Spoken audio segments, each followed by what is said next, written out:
Loué soit le précieux sang de notre Seigneur Jésus-Christ et le cœur immaculé de Marie. Petit audio qui parle de la dissertation des 70 semaines de Daniel, de la prophétie des 70 semaines de Daniel, des 70 semaines d'années, des apostrophes années, des années en fait, c'est-à-dire 67 fois 7 années, 490 ans, la prophétie des 490 ans de Daniel. Cette prophétie est importante et fondamentale tant dans le point de vue prophétique que sur le point de vue exégétique que sur le point de vue doctrinal. Pourquoi? Tout simplement parce que cette prophétie annonce le premier avènement de notre Seigneur Jésus-Christ et également sa mort. Cette prophétie datant de l'époque de Daniel fixe, marque et précise la mort de Jésus-Christ dans le calendrier et donc aussi dans les faits. C'est une preuve indubitable, si c'est sa mort, que le Messie est bienvenu. Et c'est un argument de massu, contre tous ceux qui croient que Jésus-Christ n'était qu'un homme, que Jésus n'était pas le Messie. C'est-à-dire les Juifs, les rationalistes, les déistes, les sceptiques, etc. C'est un argument massu et une preuve irréfutable du premier avènement de notre Seigneur Jésus-Christ qui nous sert éventuellement encore aujourd'hui. Comment on l'explique? Cette prophétie s'inscrit dans et s'associe à la vie historique du monde païen qui régnait alors à l'époque de Daniel et s'inscrit donc avec l'empire, la royauté, le royaume d'Artaxerxès Longuemin. Artaxerxès Longuemin, qui était un Perse. Reprenons un peu le cours chronologique des choses. En 607 a commencé la captivité de Babylone.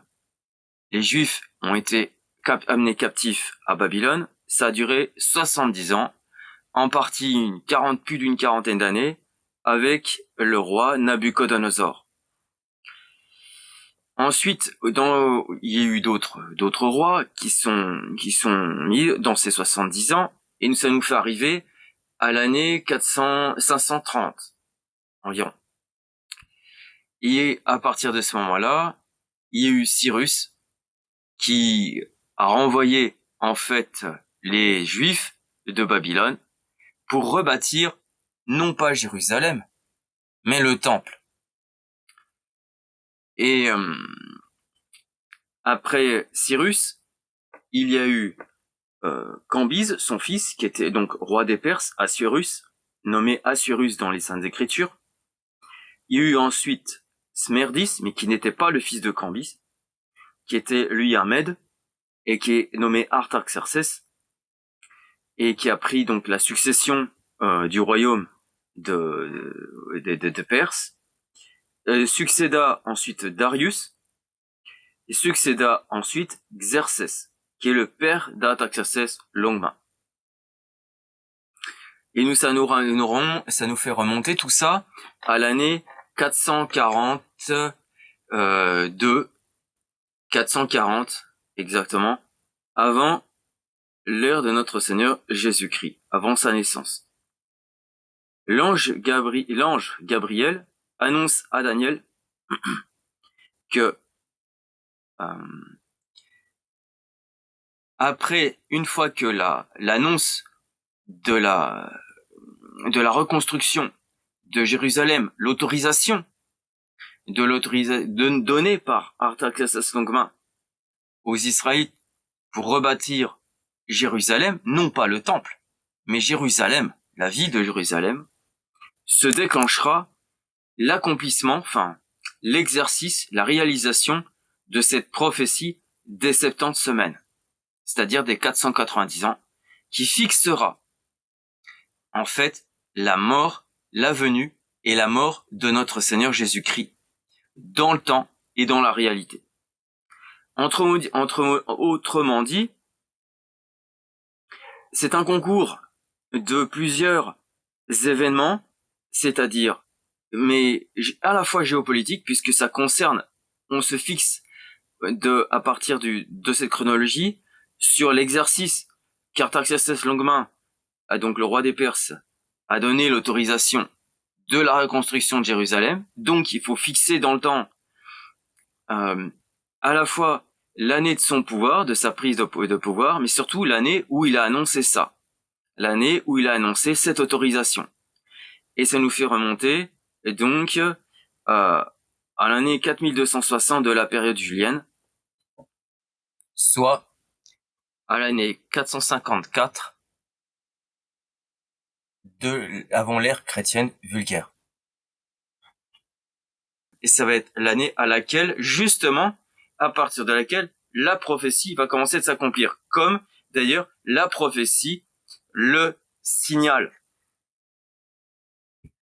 Elle signale bien que c'est à partir de l'autorisation du moment où l'autorisation va être déclenchée de la part d'Artaxerxès Longuemain pour rétablir, pour reconstruire Jérusalem, que cette prophétie même des 490 années, c'est-à-dire des 70 semaines, va commencer et va se dérouler, et qui va se nous amener jusqu'à donc l'année de la mort de notre Seigneur Jésus-Christ, 487 ans plus tard, c'est ça, à la mort de sa année, l'année 33. Voilà. Mais dans la prophétie, il est dit également que le Messie mourrait dans la moitié de la 7 ans avant l'accomplissement, la dernière semaine, c'est-à-dire 7 ans avant l'accomplissement de cette prophétie. 490 moins 7 égale 483 ans.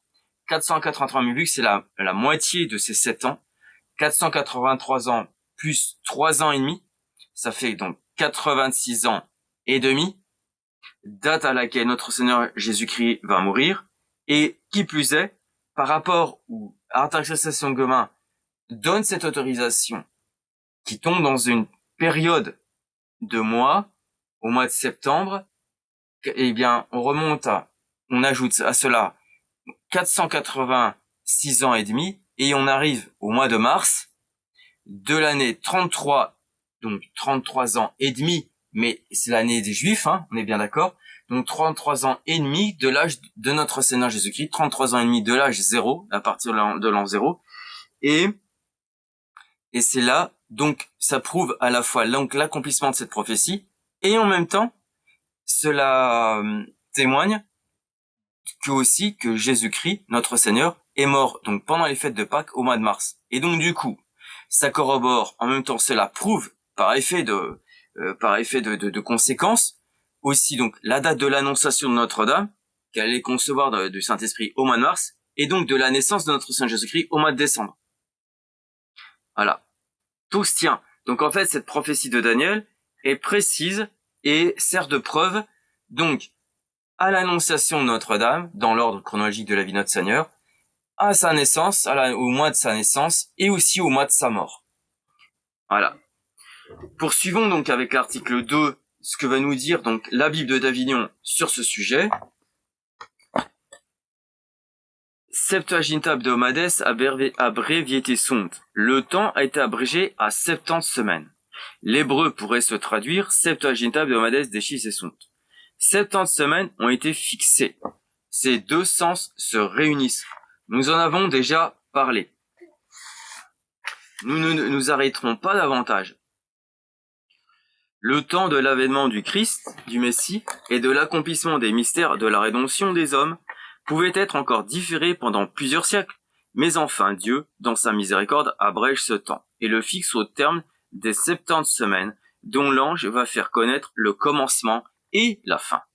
Super populum tum et super orbem sanctam tuam. 70 semaines ont été fixées, dit l'ange Gabriel à Daniel, à l'égard de votre peuple et de votre ville sainte, ou même en faveur de votre peuple et de votre ville sainte. Mais ce peuple n'est pas cette multitude incrédule qui refusera de reconnaître le Messie. et qui dès lors cessera d'être son peuple et le vôtre. Cette ville sainte n'est pas cette Yerushalayim qui tue les prophètes, et qui est coupable de la mort du Messie même. Cessera d'être sa ville sainte et la vôtre. Tous ceux qui descendent d'Israël ne sont pas pour cela israélites. Votre peuple est le premier fidèle dont Abraham est le père. Non seulement selon la chair, mais principalement selon l'esprit. Votre peuple est l'assemblée de tous ceux qui, circoncis ou incirconcis, suivront les traces de la foi d'Abraham, et croiront en celui qu'Abraham a attendu, et que vous attendez encore vous-même. Et c'est en faveur de ce peuple que 7 semaines ont été fixées pour être l'époque de la manifestation de celui qui viendra, pour sauver son peuple en le délivrant de ses péchés. Votre ville sainte est cette nouvelle Yerushalayim, dont le Messie que vous attendez sera lui-même l'architecte et le fondement.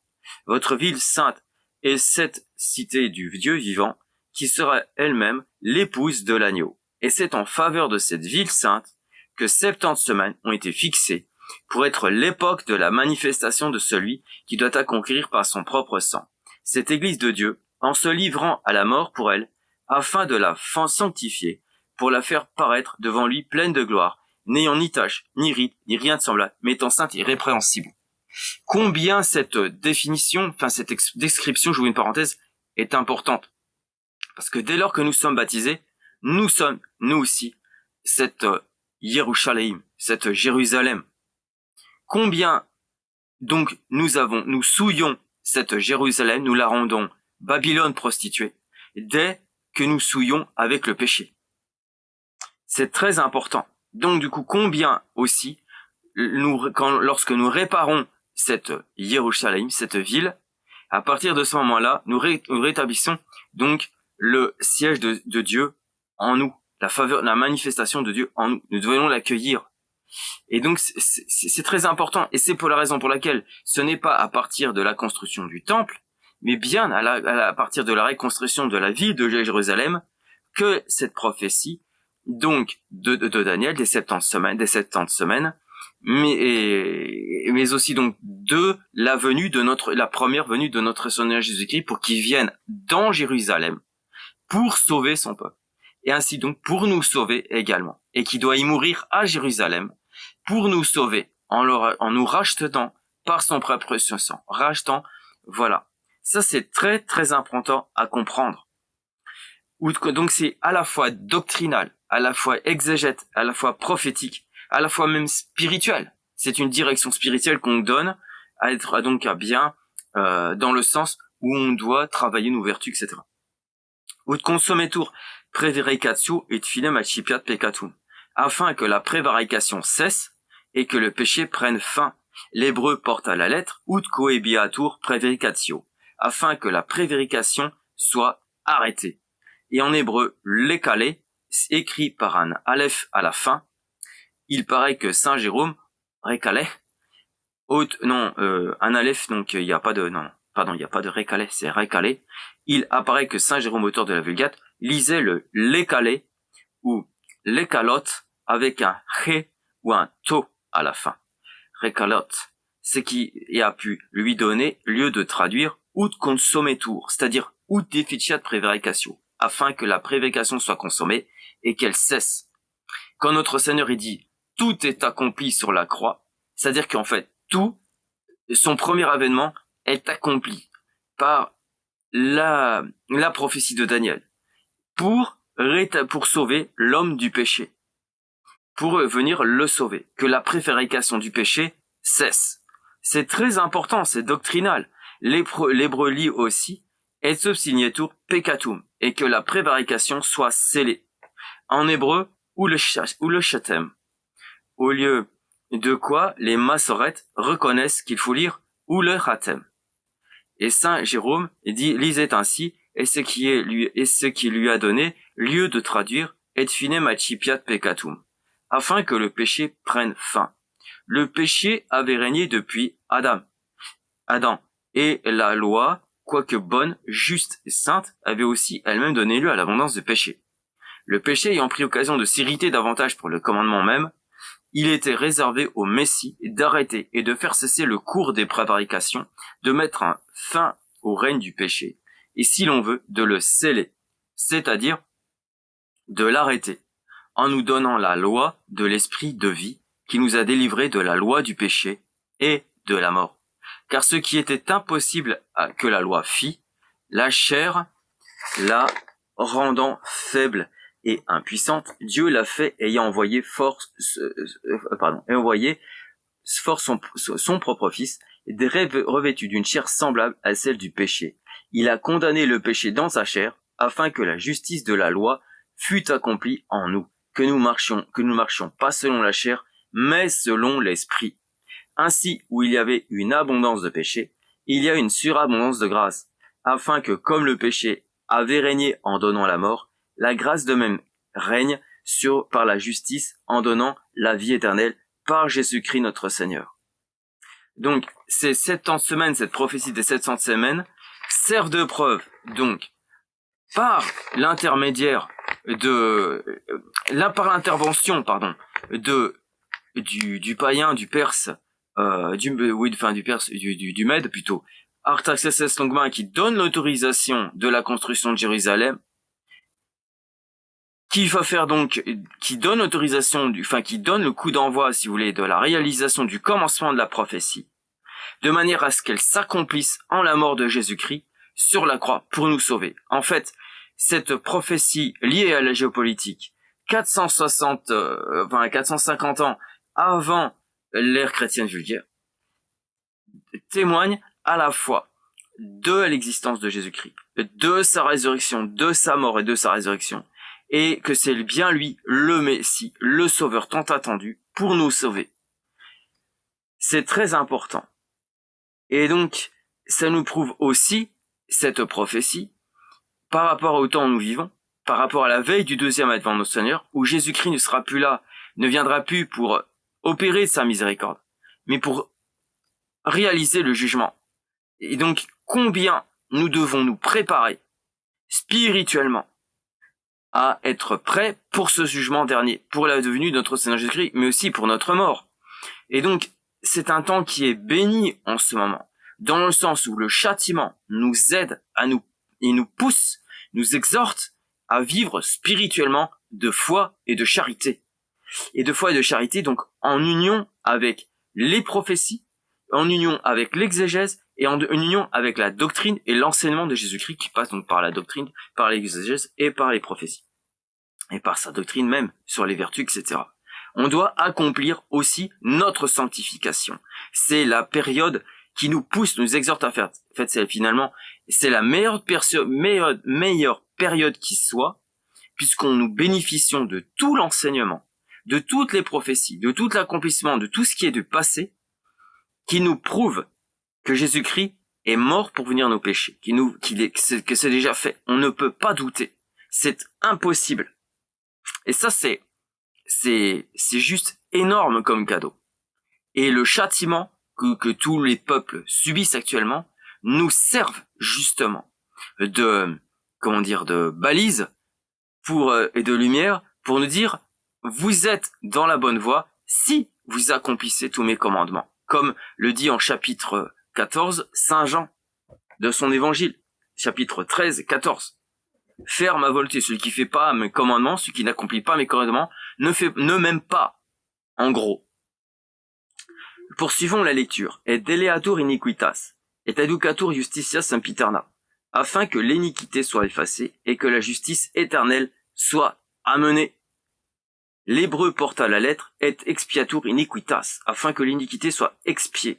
Il paraît que l'expression de la Vulgate n'est qu'une traduction moins littérale du même mot hébreu. Et cette expression de la Vulgate peut venir de la version grecque qui réunit les deux sens, et deleatur iniquitas, et expiatur iniquitas, afin que l'iniquité soit effacée, afin que l'iniquité soit expiée. On lit aussi dans l'hébreu lehabi, ut aducat, pour lehuba, ut aducatur. Il était réservé au Messie d'effacer et d'expier l'iniquité des hommes. Il est l'agneau qui porte les péchés du monde. Il est la victime de propitiation pour nos péchés. Non seulement pour nos péchés, mais pour ceux de tout le monde, car la loi n'ayant que l'ombre des biens à venir, et non la solidité même des choses qui étaient représentées, ne pouvait par l'oblation des mêmes hosties qui s'offraient toujours chaque année, rendre des hommes justes et parfaits. Il était impossible que le sang des taureaux et des boucs ôtât les péchés. C'est pourquoi le Fils de Dieu, entrant dans le monde, dit « Vous n'avez point voulu d'hostie ni d'oblation, mais vous m'avez formé un corps. Vous n'avez point agréé les holocaustes et les sacrifices pour le péché. Alors j'ai dit « Me voici, je viens, selon qu'il est écrit de moi dans le livre, pour faire, ô mon Dieu, votre volonté. » Et c'est cette volonté de Dieu qui nous a sanctifiés par l'oblation du corps de Jésus-Christ, qui a été faite une fois. Aussi, au lieu que tous les prêtres se présentaient tous les jours à Dieu, sacrifiant et offrant plusieurs fois les mêmes hosties, qui ne pouvaient jamais ôter les péchés, celui-ci ayant offert une seule hostie pour les péchés, s'est assis à la droite de Dieu pour toujours. Car, par une seule oblation, il a rendu parfait pour toujours ceux qu'il a sanctifiés. Comme il était réservé au Messie d'expier l'iniquité de la terre, il était aussi réservé d'amener sur la terre la justice éternelle.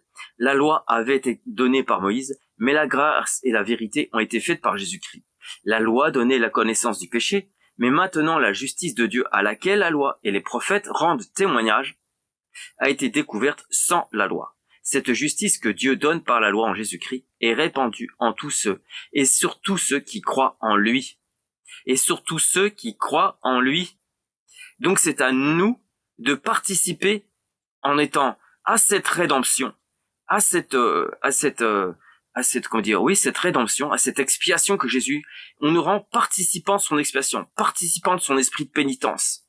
C'est clair et net. Il nous a été donné à Dieu pour être lui-même notre sagesse, notre justice, notre sanctification et notre rédemption. Et impleatur visio et propheta, afin que les visions et les prophètes des visions des prophéties soient accomplies. On lit dans l'hébreu et obsignatur visio et propheta, afin que la vision et le prophète soient scellés. L'hébreu ponctué lit velashtom. Avec les mêmes lettres, on pourrait lire ou le chatem. Et c'est à peu près la même racine. Il paraît que Saint Jérôme a encore lu ici ou le ratam. Et c'est ce qui a pu lui donner lieu de traduire et impleatur, c'est-à-dire et ad impleatur, afin que les visions soient remplies, c'est-à-dire accomplies. Il paraît aussi qu'au lieu de nabi, prophèta, il a eu lieu de neboua, prophetia, ce qui lui a donné lieu de traduire et impleatur visio et prophetia, afin que les visions aisées les prophéties soient accomplies. Le Messie était le grand et principal objet des visions et des prophéties. C'était en lui qu'elles devaient être accomplies, et il devait y mettre le sceau en les accomplissant. Jésus-Christ est lui-même la fin de la loi et les prophètes, et c'est lui que Moïse et les prophètes ont annoncé. C'est de lui que Moïse a écrit, et toutes les Écritures rendent témoignage de lui. En lui ont été accomplies et scellées les visions et les prophéties dont le Messie était l'objet. Utungatur sanctus sanctorum, et que le Saint des Saints soit loin, Meshiach, le Saint des Saints, c'est loin, c'est le Christ, Meshiach. Mashiach. L'hébreu ponctué dit Kodesh, Kodashin, à la lettre Sanctum Sanctorum, le Saint des Saints. Kodesh, Kodashin, c'est-à-dire le sanctuaire, le lieu appelé le Saint des Saints. Saint Jérôme lisait dans les mêmes lettres Kadosh, Kadoshim.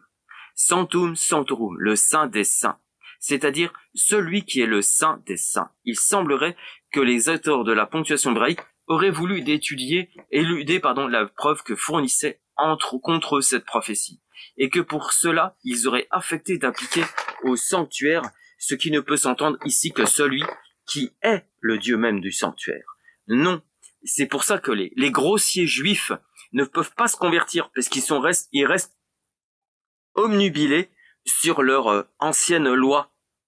Et parce qu'ils n'ont pas envie de se convertir, en fait. Ils ne comprennent pas que c'est une dimension intérieure spirituelle, une conversion de leur propre cœur. Et ça, ils ne comprennent pas. C'est pour ça qu'ils sont aveuglés. Non, les 70 semaines ne doivent point se terminer à l'onction du sanctuaire judaïque, mais à l'onction du Messie même, le Saint des Saints, le Saint par excellence, Mashiach, Fils de Dieu, loin, le Dieu lui-même, l'égal et consubstantiel à celui qui était adoré dans le sanctuaire judaïque. Le Messie devait être oint, et ce n'est même que parce qu'il devait être oint qu'il était appelé le Messie Mashiach, qui signifie le oint.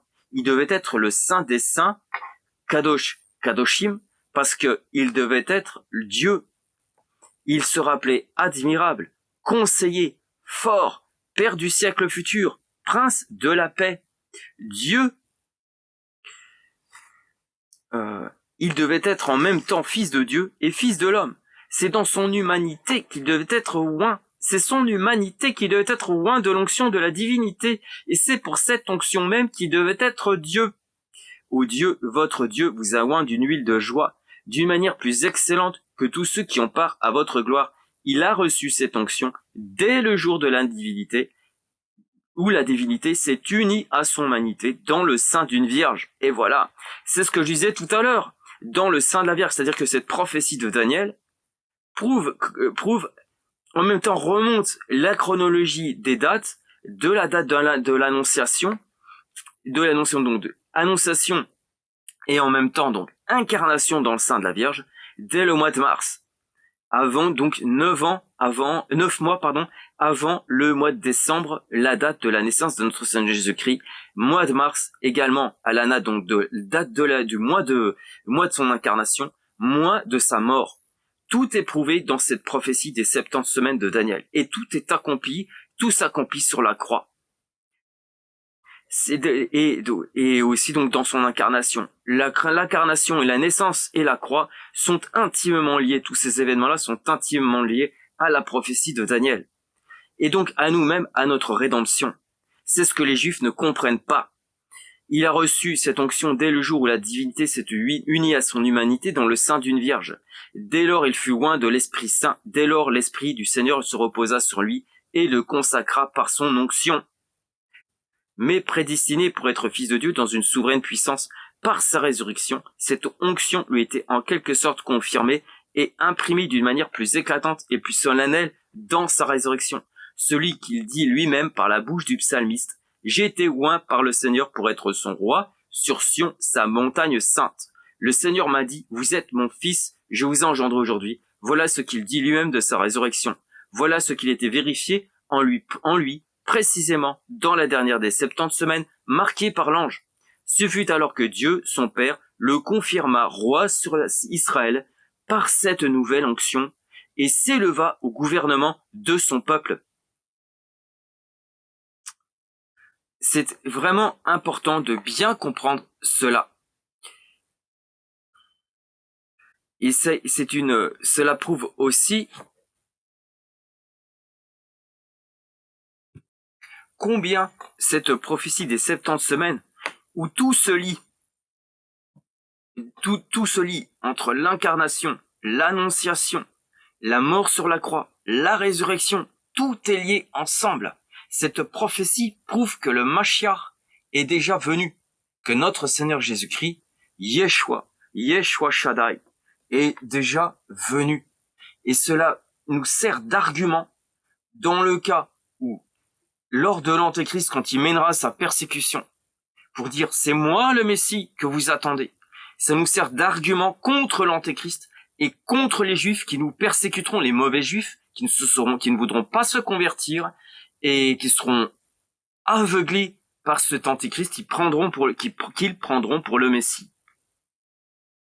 Et ça nous sert d'argument. C'est pour ça que c'est fondamental de bien comprendre cette prophétie des 70 semaines de Daniel, qui est importante.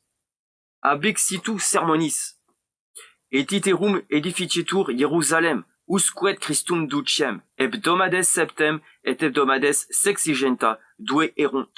Depuis l'ordre qui sera donné pour rebâtir Jérusalem jusqu'au Christ chef, il y aura 7 semaines et 62 semaines, dit l'ange à Daniel. L'ange distribue les 70 semaines dont il vient de parler. Il en fixe l'époque. Il en marque le partage.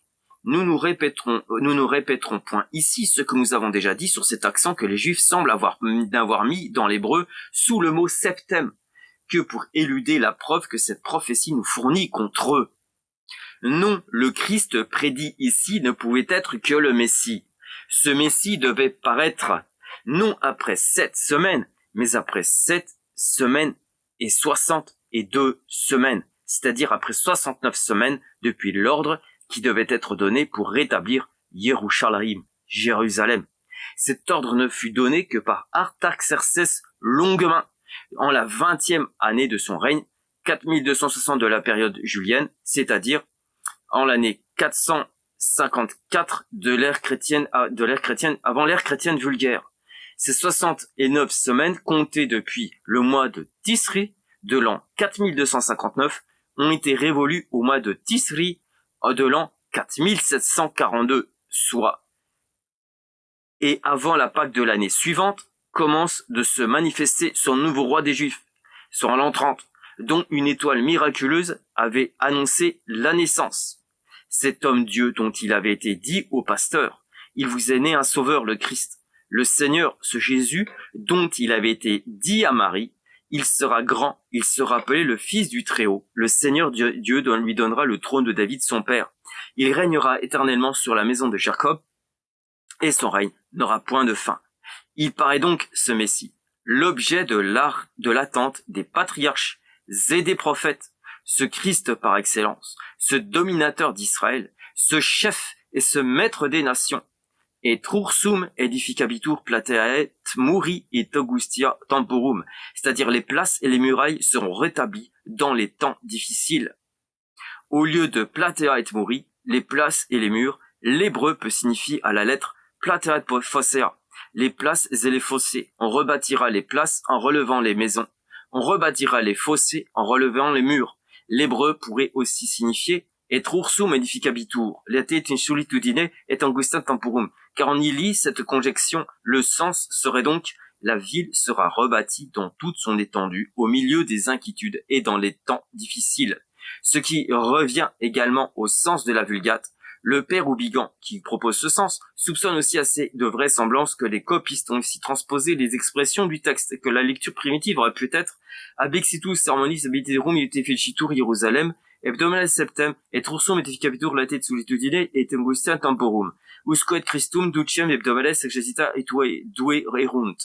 Quoi qu'il en soit, c'est bien au moins le sens du texte. L'ange continue de marquer le partage des 70 semaines. Depuis l'ordre donné par Artaxerxès Longuemain en la 20e année de son règne, il y aura 7 semaines, c'est-à-dire 49 années, pendant lesquelles on travaillera au rétablissement soit de Jérusalem, soit aussi des autres villes de la Judée. En effet, dès que Néhémias eut reçu la permission et des lettres de ce prince, il vient à Jérusalem, il en releva les murs dans un temps fâcheux et difficile.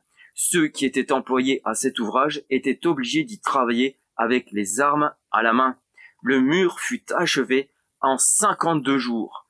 On s'empressa de finir un ouvrage qui était nécessaire pour mettre la ville en état de défense. Mais après avoir relevé les murs, il fallut encore rebâtir les places, c'est-à-dire relever les maisons. Car comme le remarque Néhémias même, en Néhémias chapitre 7-4, la ville était fort grande et fort étendue. Il n'y avait dedans que fort peu de peuple. Les maisons n'étaient point bâties. Il fallut donc les rebâtir, et cela dut occuper les Juifs pendant plusieurs années. Si l'on croit que cela ne suffit pas pour achever de remplir l'intervalle de 7 semaines ou 449 années, on peut considérer que selon la Vulgate, l'ange ne limite pas à Jérusalem seul le rétablissement des places et des murailles. Il dit en général que les places et les murailles seront rebâties, et cela peut s'entendre en même temps et de Jérusalem et des autres villes de la Judée, au rétablissement desquelles les Juifs peuvent avoir retravaillé après qu'ils eurent achevé le rétablissement de Jérusalem. Et alors, il y aura sans doute assez pour remplir l'intervalle des 7 semaines ou 49 années. Quand même, on prétendrait, avec le père Oubigan, que l'hébreu se rapporte particulièrement au rétablissement de Jérusalem, on pourrait encore dire que c'est parce que le rétablissement devait commencer par cette ville, pour s'étendre ensuite aux autres. Donc ça commence bien à partir du rétablissement de Jérusalem. Et post hebdomadas sexaginta duas succeditur Christus. Et après 62 semaines, le Christ sera mis à mort. L'hébreu dit à la lettre excenditur Christus. Le Christ sera retranché. Nous avons parlé de la version grecque où l'on lit exterminabitur onction. L'onction sera exterminée. Saint Jérôme remarque que la version grecque du texte de Daniel et de Théodotion. Et ce Théodotion avait embrassé le judaïsme lorsqu'il entreprit de traduire en grec l'écriture sainte. Ce qui peut donner lieu de soupçonner que cette interprétation était encore un effet de l'incrédulité des Juifs, qui s'efforçaient d'éluder les preuves de cette prophétie fournie contre eux. Au reste, ce retranchement de l'onction se pourrait entendre de l'abolition du sacerdoce lévitique, et Tertullien paraît l'entendre de la mort de Jésus-Christ même. Mais la vraie lecture et le vrai sens est sans doute Exin detur Christus. Le Christ sera retranché, et il sera retranché de la terre des vivants, et il sera mis à mort, et cela arrivera après 62 semaines, c'est-à-dire après les 62 semaines qui doivent succéder aux 7 premières, c'est-à-dire après 69 semaines depuis l'ordre donné par Artaxerxès en la 20e année de son règne. Vous voyez bien comme quoi la prophétie est obligée de se caler par rapport à la géopolitique, par rapport au roi qui donne aux Perses, au roi impie qui n'est pas juif, quoi, et un impie païen qui, c'est à partir de là, qui donne son autorisation que le début de la prophétie s'accomplit, c'est-à-dire que dans la 70e semaine depuis cet ordre, et c'est ce qui a été vérifié par la mort de Jésus-Christ au milieu de la dernière des 70 semaines. Et onerit eius populus qui negaturus est. Et le peuple qui doit de renoncer ne sera plus son peuple. L'hébreu dit simplement vin lo, ven lo. Ces deux mots pris ainsi seuls pourraient signifier et nulusei, et personne ne sera pour lui. Ven lo, lo ça veut dire pas. Jésus-Christ fut en effet dans un abandon universel au temps de sa mort. Il se plaint lui-même par la bouche du psalmiste qu'il n'y a personne qui le secourt, non est qui adjuvet. La version grecque porte exterminabitur unctio et judicium non erit neo. L'onction sera exterminée, il n'y aura point de jugement en lui. Selon Théodorée, cela pourrait signifier que la puissance royale désignée par le jugement et la puissance sacerdotale marquée par l'onction devait marquer chez les Juifs au temps de Jésus-Christ. Devait manquer chez les Juifs au temps de Jésus-Christ. La Judée était alors réduite en province romaine, et les pontifes ne procédaient plus la souveraine sacrificature par succession légitime. Mais il y a dans le grec une grande ressemblance entre ces deux mots, onctio et judicium, en sorte que l'un aurait bien pu faire naître l'autre. L'onction, judicium. Le mot judicium, dont on ne trouve aucun vestige ni dans l'hébreu ni dans la Vulgate, pourrait bien n'être qu'une simple variante du mot onctio. D'ailleurs, on vient de voir déjà plusieurs endroits où il semble que les Juifs aient voulu éluder les preuves que fournit la prophétie de Daniel. Et peut-être aurait-il supprimé les mots qui se trouvent exprimés dans la Vulgate. Il semble que saint Jérôme, auteur de la Vulgate, ait lu Vin lo am hacher yekashash lo, ce qui signifierait à la lettre et non ritius populus qui mentiturus estei, c'est-à-dire le peuple qui lui mentira, qui le renoncera, ne sera plus son peuple. Peut-être aussi que la répétition de la syllabe lo, c'est-à-dire pas en hébreu, a donné lieu à l'omission de ces mots, qui n'expriment au fond que ce que le Messie dit lui-même par la bouche de David. Les enfants étrangers m'ont menti. Benei nekar jekashashu li, ces enfants étrangers sont son propre peuple, qui cessa d'être son peuple en le renonçant. Et il avait aussi dit par Osée, en parlant d'eux, « Vous ne serez plus mon peuple, et je ne serai plus votre Dieu. Ô Israélites, le Dieu d'Abraham, d'Isaac et de Jacob, le Dieu de vos pères, a glorifié son Fils Jésus, que vous avez livré et renoncé devant Pilate. Vous avez renoncé le saint et le juste. Vous avez fait mourir l'auteur de la vie, mais Dieu l'a ressuscité d'entre les morts. Je sais, mes frères, que vous avez agi en cela par ignorance, aussi bien que vos sénateurs. Mais Dieu a accompli de cette sorte qu'il avait prédit par la bouche de tous ses prophètes que le Christ souffrirait la mort. Faites donc pénitence et convertissez-vous, afin que vos péchés soient effacés et qu'après vous avoir dit depuis si longtemps, vous n'êtes point mon peuple, ils vous disent enfin, vous êtes les enfants du Dieu vivant. Voilà cette exhortation que nous donne cette prophétie de Daniel. Elle nous exhorte à faire pénitence, à participer à l'esprit de pénitence de notre Seigneur Jésus-Christ. Et civitatem et sanctorium dissipabit populus cum duce venturo. Un peuple conduit par le chef qui doit venir détruira, à la lettre dissipera la ville et le sanctuaire. L'hébreu porte à la lettre et civitatem et sanctorum disperdet populus ducit venturi. Le peuple du chef qui doit venir perdra la ville et le sanctuaire. Les Romains sont venus avec Tite leur chef. Ils ont perdu, détruit et dissipé Jérusalem, son temple. Mais Tite même n'était en cela que le lieutenant du Messie, qui seul est proprement comme Artaxerxès Longuemain l'a été pour lancer, donner le coup d'envoi de la réalisation de la prophétie. 490 ans auparavant.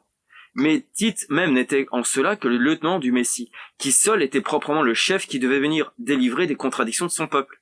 Jésus-Christ était établi le chef des nations, il s'est servi de ces nations mêmes, tout infidèle qu'il était encore. Il s'est servi de ces nations, dis-je, pour exercer ses vengeances sur un peuple qui n'était pas son peuple. Il a conduit lui-même les armées envoyées par son père. Il a exterminé les conviés aux homicides. Il a brûlé leurs villes et il a renversé leurs temples. Oh, combien, chers auditeurs et chers auditrices, combien cette phrase est importante pour nous actuellement. Elle nous prouve que Dieu voit tout, que Dieu gère absolument tout. Nous le savons, mais nous ne le redisons pas assez dans notre petite tête de linotte.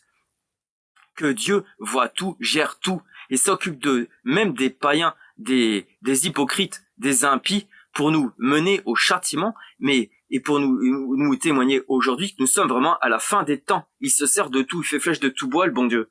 Et évidemment, et finis eius vastitas, sa fin de la ville et du temple sera une ruine entière. L'hébreu à la lettre et finis in submersione. Sa fin sera dans sa submersion, dans la submersion en hébreu. Beshetef, je dis mal. Peut-être lisons ordinairement keshetef, c'est-à-dire quasi submersio. Sa fin sera comme une submersion. Sa fin sera semblable à celle des choses submergées. Un déluge de mots viendra fondre sur la ville et sur le temple. La ville et le temple seront détruits, renversés de telle sorte qu'il ne restera pas pierre sur pierre. Et les restes de ce peuple, perfides, rebelles seront dispersés et errants parmi les nations. C'est exactement ce qui se passe aujourd'hui avec tous ces schismatiques hérétiques, tels qu'un vaisseau brisé par la tempête et la dispersion des chrétiens, de la poignée de chrétiens qui restent, et dont les débris voguent çà et là et au gré des flots. Et post finem belli statua desolatio, et la désolation à laquelle a été condamné lui arrivera après la fin de la guerre. L'hébreu se pourrait traduire et ad fidem belli precisum desolationum, ce qui pourrait signifier et la guerre ne finira que par la plus extrême désolation, ou par la désolation à laquelle elle était condamnée. Nous avons déjà une désolation dans le temple saint, dans le lieu saint depuis 66 ans, mais elle aura atteint son paroxysme quand ce sera le fils de perdition lui-même qui s'y installera, ou par la désolation à laquelle elle a été condamnée. Ô ville, si tu avais connu ce qui pouvait te procurer la paix. Nous ne l'avons jamais connue, cette paix. Nous, c'est notre génération, nous ne l'avons jamais connue, cette paix qu'il y avait avant sous Pie XII. Ou ville, et avant Pie XII aussi, Ô ville, si tu avais connu ce qui pouvait te procurer la paix. Mais cela est à cacher à tes yeux. Il viendra à temps où tes ennemis t'environneront de tranchées. Ils t'enfermeront et te fereront de toutes parts. Ils te raseront et te détruiront entièrement. Jérusalem a été rasée, non pas seulement détruite, elle a été rasée. Toi et tes enfants qui sont au milieu de toi, ils ne te laisseront pas pierre sur pierre, c'est rasé, parce que tu n'auras pas connu le temps où Dieu t'aura visité, parce que tu n'auras pas reconnu le Messie qui t'était promis et que tu attendais. Confirmabit autem pactum multis hebdomada una. Il confirmera son alliance avec plusieurs dans une semaine. Le Seigneur avait annoncé par Jérémie qu'une nouvelle alliance succéderait à la première. Le temps vient, dit le Seigneur, où je ferai une nouvelle alliance avec la maison d'Israël et la maison de Juda, les deux, non selon donc les Juifs convertis et à nouveau les chrétiens qui se seront roulés dans la fange hérétique, schismatique et même dans les vices, se reviendront et les deux sœurs seront à nouveau ensemble. non seulement selon l'alliance que j'ai faite avec leur père, au jour où je les ai pris par la main pour les faire sortir de l'Égypte, car ils ont violé cette alliance. Et c'est pourquoi je leur ai fait sentir mon pouvoir, dit le Seigneur. Et oui, mais voici l'alliance que je ferai avec la maison d'Israël. Après de ce temps-là sera venu. J'imprimerai ma loi dans leurs entrailles, et je l'écrirai dans leur cœur. Je serai leur Dieu, ils seront mon peuple, et chacun d'eux n'aura plus besoin d'enseigner son prochain et son frère, en disant « Connaissez le Seigneur », parce que tous me connaîtront depuis le plus petit jusqu'au plus grand, car je leur pardonnerai leur iniquité, et je ne me souviendrai plus de leurs péchés. Et Jésus-Christ lui-même sera le médiateur de cette alliance nouvelle, de ce testament nouveau, afin que c'est que la mort qu'il a soufferte, pour expier les iniquités qui se commettaient dans le premier testament, ceux qui se sont appelés le Dieu de Dieu reçoivent l'héritage éternel qu'il leur a promis. Car il y a un testament, il est nécessaire que la mort du testateur intervienne, parce que le testament n'a lieu que par la mort, n'ayant point de force tant que le testateur est encore en vie. C'est pourquoi le premier même ne fut confirmé que par le sang. Car Moïse, ayant récité devant tout le peuple toutes les ordonnances de la loi, prit du sang des veaux et des boucs avec de l'eau, de la laine teinte en écarlate et de l'hysope, en jeta sur le livre même et sur tout le peuple, en disant « C'est le sang du testament de l'alliance que Dieu a faite en votre faveur. » Et de même, Jésus-Christ, prenant la coupe et la présentant à ses disciples, leur a dit « Ceci est mon sang, le sang de la nouvelle alliance, qui sera répandu pour plusieurs pour la rémission des péchés. » C'est donc par sa mort même que Jésus-Christ a confirmé l'alliance nouvelle, et l'a confirmé dans une semaine, qui était dans la 70e. Il l'a confirmé avec plusieurs, selon qu'il dit lui-même, ce sang sera répandu pour plusieurs. Ce n'est pas que Jésus-Christ ne soit mort pour tous, mais tous ne reçoivent pas le Fils de sa mort. La plupart des Juifs, en particulier, méritèrent, par leur incrédulité, d'être exclus des avantages de son alliance. Il confirma donc son alliance avec plusieurs. Plusieurs eurent part à son alliance par l'application de ses mérites. Et in dimidio hebdomadis deficiet hostia et sacrificium. Et au milieu de la semaine, les hosties et les sacrifices seront abolis. À la lettre, cesseront. L'hébreu peut se traduire et in dimidio hebdomadis abdolebit. C'est faciet sacrificium et oblationem. Au milieu de la semaine, il abolira, ou à la lettre, il fera cesser les sacrifices et les oblations. Et c'est là, ou à ce moment-là, où le Seigneur va mourir, au milieu de la semaine. Ce n'est pas au point, donc, 6 mois après, sa 33e année, enfin, la 33e année de l'ère chrétienne vulgaire. Ce n'est point, en général, au milieu d'une semaine, mais au milieu de la semaine. Le grec et l'hébreu le portent expressément ainsi. L'ange ne dit point simplement en hébreu Shatsi Shabua, au milieu d'une semaine, mais il dit Shatsi Ashabua, au milieu de le la semaine. Et de le même auteur de la version grecque, parce que le ha, ça veut dire là. Une version grecque ne traduit point au milieu d'une semaine, mais au milieu de la semaine. En vain, donc, prétendrait-on séparer cette demi-semaine d'avec les 70 autres. Cette demi-semaine fait partie de la dernière semaine dont il vient d'être parlé, c'est-à-dire de la dernière des 70 semaines. C'est au milieu de cette 70e semaine que les sacrifices et les oblations ont dû être abolis. Et c'est au milieu de cette 70e semaine qu'ils ont été en effet abolis par la mort même de Jésus-Christ. À vous, Juifs, qui m'écoutez, entendez bien cette explication sur la dissertation sur les 700e semaines de Daniel que vous connaissez mais que vous ne comprenez pas. Essayez d'ouvrir votre esprit et votre compréhension, votre cœur à cela. Et ce qui a été dit, il a aboli, notre Seigneur Jésus-Christ, les sacrifices et les oblations en s'offrant et s'immolant lui-même. Les sacrifices et les oblations que la loi prescrivait n'étaient que des figures de cette oblation excellente, de ce sacrifice unique que le Messie devait offrir en s'offrant et en s'immolant lui-même à Dieu son Père. Vous n'avez point voulu d'hostie ni d'oblation, dit lui-même par la bouche du psalmiste, mais vous m'avez formé un corps. Vous n'avez point agréé des holocaustes ni des sacrifices pour le péché. Alors je dis, moi si, voici que je viens, que c'était selon écrit de moi pour faire au Dieu votre volonté. Il ôte, et à plus forte raison, nous, chrétiens catholiques baptisés, nous devons faire la volonté de Dieu. Nous ne sommes pas au-dessus de Dieu, donc nous devons, à l'imitation de notre Seigneur Jésus-Christ, faire sa volonté. Il ôte et abolit les premiers sacrifices pour établir le second. En vain insisterait-on sur l'expression de la Vulgate des Fichiettes. Ils cesseront. En vain insisterait-on plus encore sur l'expression de l'hébreu Yashibit. À la lettre, cessare fachet. Il les fera cesser. La version grecque même rend cette expression de l'hébreu par un mot tout semblable à celui dont saint Paul se sert en parlant de cette oblation des sacrifices, dit l'auteur de la version grecque, c'est-à-dire au feretur sacrificium et libatio.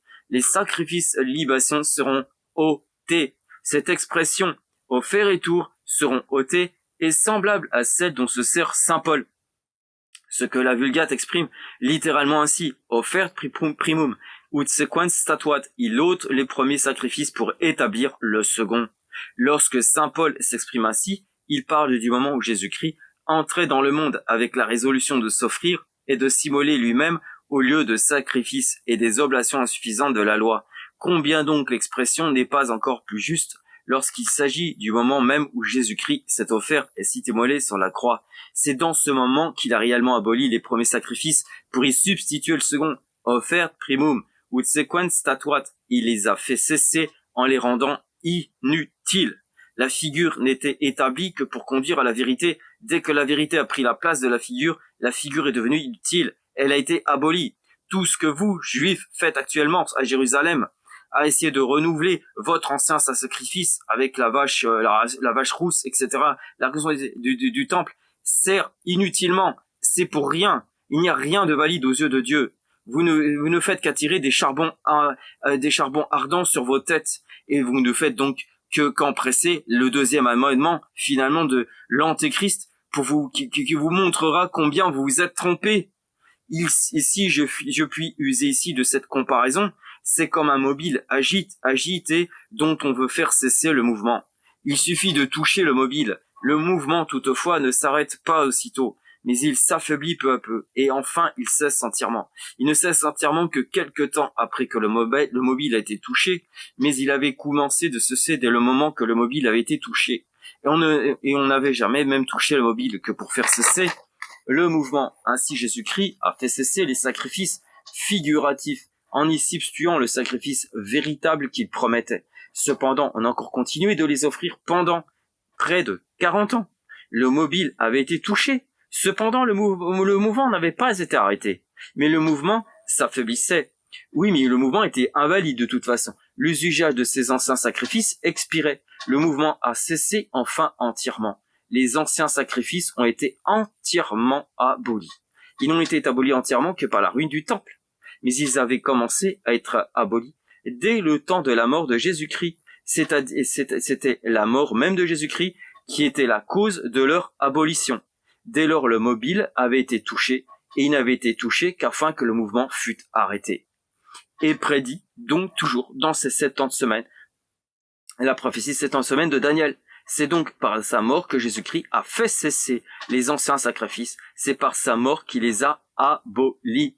Offert primum ut sequens statuat.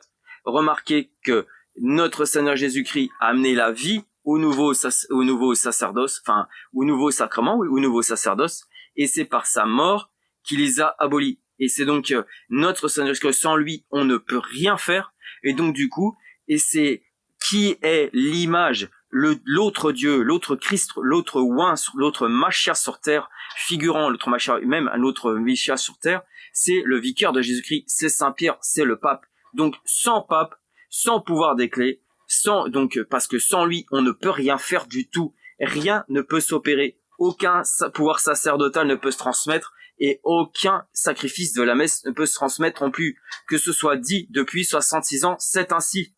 La dernière des 70 semaines était commencée dès le mois de Tisri ou septembre de l'an 29e. Jésus a été crucifié au 15e du mois de Nissan, 3e d'avril et de l'an 33e, c'est-à-dire au milieu de la 70e semaine. C'est ainsi, les anciens sacrifices ont été abolis par sa mort au milieu de la dernière des 70e semaines. In dimidio hebdomatis deficiet hostiat sacrificium. Eterit in templo abominatio desolationis. L'abomination de la désolation sera dans le temple. On lit dans l'hébreu.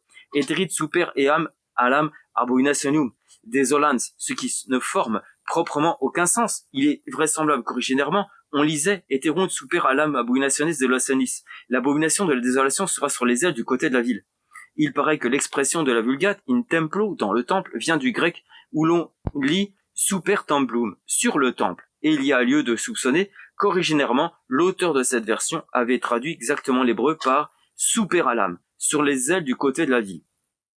Or, comme on l'écrivait originairement en lettres majuscules, quel copiste aurait confondu to eptom avec to yepom. De là sera venu super templum, sur le temple, ou selon l'expression de la Vulgate, in templo, dans le temple. Quand on s'attacherait à cette expression, des deux versions, grecque et latine, on pourrait dire que cette expression même a été vérifiée par les abominations, les sacrifices que les zélateurs commirent dans le temple au temps du dernier siècle de Jérusalem par les Romains.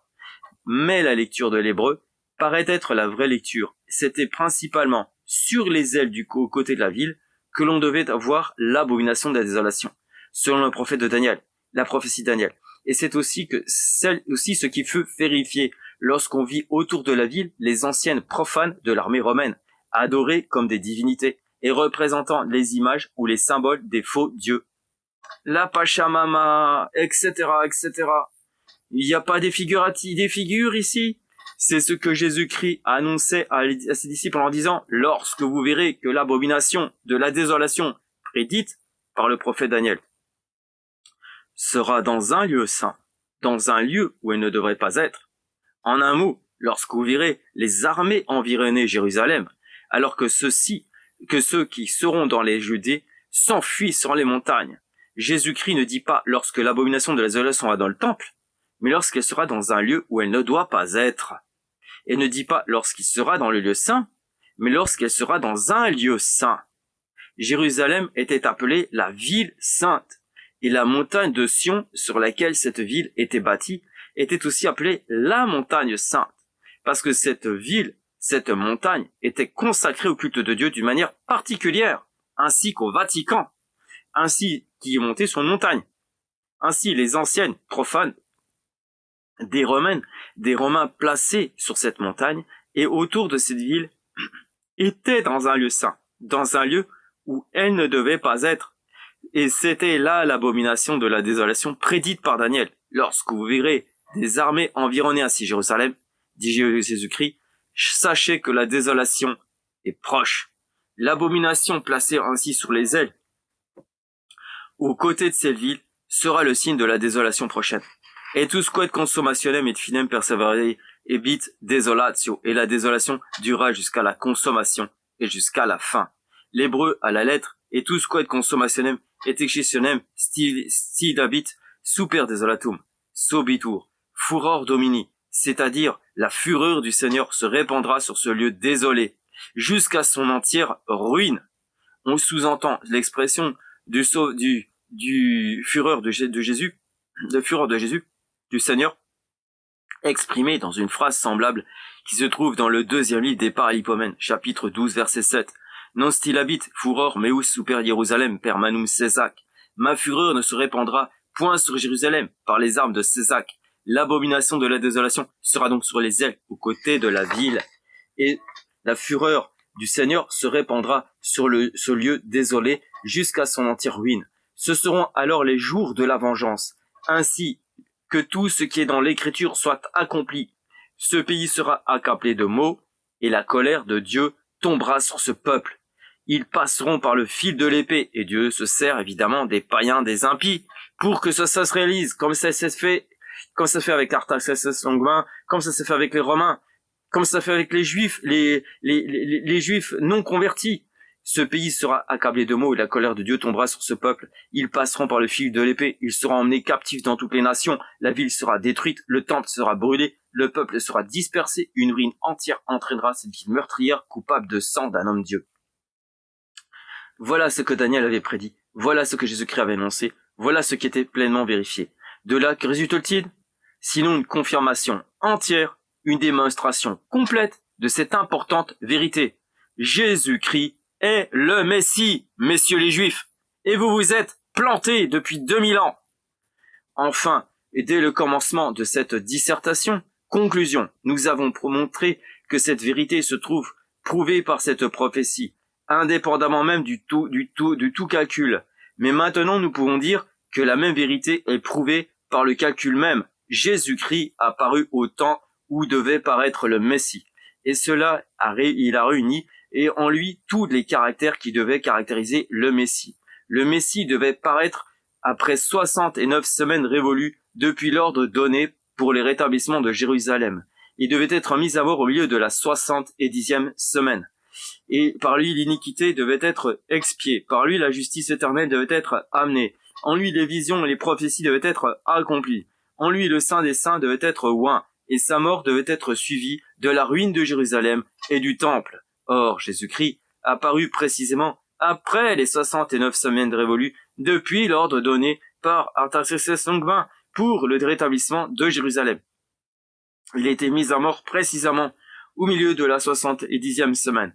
Par lui, l'iniquité est expiée. Par lui, la justice éternelle a été amenée. En lui, les visions et les prophéties ont été accomplies. En lui, le Saint des Saints a été oint. Sa mort a été suivie de la ruine de Jérusalem et du temple. Jésus-Christ, donc le Messie promis. Que toute la maison d'Israël sache donc certainement que Dieu a fait Seigneur et Christ. Ce Jésus que leurs pères ont crucifié. Daignez, Seigneur, répandre sur eux l'esprit de grâce et de prière, qu'ils jettent les yeux sur celui qu'ils ont percé, qu'ils pleurent amèrement le crime qu'ils ont commis en le faisant mourir, qu'ils cherchent enfin le Seigneur leur Dieu et David leur roi, et qu'ils disent, il a vraiment pris sur lui nos langueurs, il s'est chargé lui-même de nos douleurs. Nous l'avons considéré comme un lépreux, comme un homme frappé de Dieu et humilié, mais c'est pour nos iniquités mêmes qu'il a été percé de plaies et qu'il a été brisé pour nos crimes. Le châtiment que nous procurera la paix est tombé sur lui, et c'est dans ses meurtrissures mêmes que nous trouverons notre guérison. Amen, amen, fiat, fiat, comme nous disons dans Zacharie 12, Osée 3, Isaïe 53 et suivante. Ainsi se termine donc cette dissertation sur les prophéties de Daniel de la Bible de Vence. 70 ans de la naissance d'un Seigneur Jésus-Christ jusqu'à la destruction totale de Jérusalem et du temple. Il s'est passé 70 ans, nous sommes à la 66e année depuis que la secte maçonnique moderniste hérétique se trouve dans et fasse son abomination en le lieu saint, dans ce nouveau lieu saint. Si nous comptons 70 ans, cela nous pousse à l'année 2030. 2030 était dans le calendrier marqué de tous ces satanistes une date cruciale pour beaucoup de choses par rapport à leur programme, où je me rappelle plus exactement, mais il y en a qui veulent accomplir beaucoup de choses. Comme par hasard, c'est 70 ans après que que la secte conciliaire vraiment a établi son trône. On verra qui va trôner sur l'échelle mondiale d'ici là. Enfin, pour clôturer cette vidéo, que je pense être l'ultime, bien je donne l'ultime direction spirituelle dans la lecture du commentaire de Monsieur l'abbé de l'Abbé Guillaume François Berthier, dans ce commentaire sur le psaume 10, en versets 6, 7, 8. Le verset: si le Seigneur interroge le juste et l'impie, et celui qui aime l'iniquité est son âme. Il fera pleuvoir sur les pécheurs les pièges, le feu, le soufre, la tempête la plus violente seront leur partage. Parce que le Seigneur est juste, qu'il aime la justice, et que l'équité est toujours présente à ses yeux. Commentaire. Ai-je bien connu que le pécheur est le plus grand ennemi de lui-même? Que chaque révolte contre la loi de Dieu est un acte d'hostilité qu'il commet contre sa propre personne? Si je suis persuadé de cette vérité, j'en conclurai que les saints, en cette vie, sont les seuls qui s'aiment véritablement eux-mêmes. Dans la pauvreté, dans les rigueurs de la pénitence, dans les tribulations les plus multipliées, il est vrai de dire que ces saints jouissent des douceurs d'un saint et légitime, mais très réel amour-propre. Ils savent que tout ce qui contrarie la nature en eux est au profit de leur âme. Ils exécutent à la lettre ce que Jésus-Christ a répété tant de fois, en Matthieu 10, 39. Celui qui aime son âme et qui veut la sauver doit la perdre. C'est-à-dire que le désir du salut commande les privations, l'abnégation, la mortification, l'amour des croix. Mais lequel est le plus ami de lui-même? Ou celui qui, durant le court espace de sa vie, se fait la guerre à lui-même, pour être heureux dans l'éternité? Ou celui qui, ne refusant rien à ses sens, à ses passions, dans le cours d'une vie si bornée, livre son âme à une éternité de souffrance? De quel côté est la sagesse, et, je l'ose dire, la délicatesse de l'amour-propre? Ah, Seigneur, votre Esprit Saint m'avertit d'avoir pitié de mon âme, et il m'en apprend le moyen. Et c'est de vous plaire, c'est de passer ma vie dans la pratique de vos saintes lois. La peinture que fait le prophète des châtiments réservés aux pécheurs est terrible. Il paraît en avoir emprunté l'idée de la catastrophe des 5 villes abominables, sur lesquelles le Seigneur fait pleuvoir les torrents de feu et de soufre. Il y ajoute les pièges et la tempête. Ces pièges sont où les liens dont Jésus-Christ dit que les réprouvés seront garrottés, quand le souverain juge sera ordonné de les lier comme en gerbes, pour être jetés en feu. Ou bien, ce qui est aussi terrible, ces pièges dont sont l'abandon de Dieu, en cette vie d'où suivent les millions de crimes qui lient et enchaînent le pécheur, en sorte qu'il lui est comme impossible de s'en dégager. Ce tourbillon furieux est sans doute le même dont l'apôtre Saint Jude menace les impies, et qu'il dit leur être réservé pour toute l'éternité. La raison de ces vengeances si redoutables, c'est que le Seigneur est juste, et qu'il aime essentiellement la justice. Il l'aime en Dieu, c'est-à-dire infiniment. Il la venge en Dieu, c'est-à-dire par des peines éternelles. Comme sa bonté, sa sagesse, sa puissance sont infinies, sa justice l'est aussi. Comme il récompense l'observation de ses lois par des couronnes qui ne se flétriront jamais, il en punit la violation par des châtiments qui n'auront point de fin. Comme nous ne connaissons pas toute l'étendue de sa libéralité, nous ignorons également les droits de sa justice, et nous savons seulement qu'il ne frappe que les coupables, et qu'il ne les frappe que selon le degré des connaissances qu'ils ont eues, et des moyens dont ils ont pu pas user pour éviter leur perte. Je ne crois pas, dit un impie de ces derniers temps, que Dieu, donc c'est un impie de ces derniers temps qui parle, je ne crois pas que Dieu, semblable à un mortel vindicatif, afflige ses créatures, même coupables, pour le plaisir barbare de les voir souffrir. S'il les punit, c'est pour les détourner du vice, par l'expérience des maux qu'il entraîne à sa suite. Mais j'ai peine à concevoir qu'un Dieu juste et bon puisse punir, par un esprit de vengeance, et bien moins encore qu'il se venge éternellement.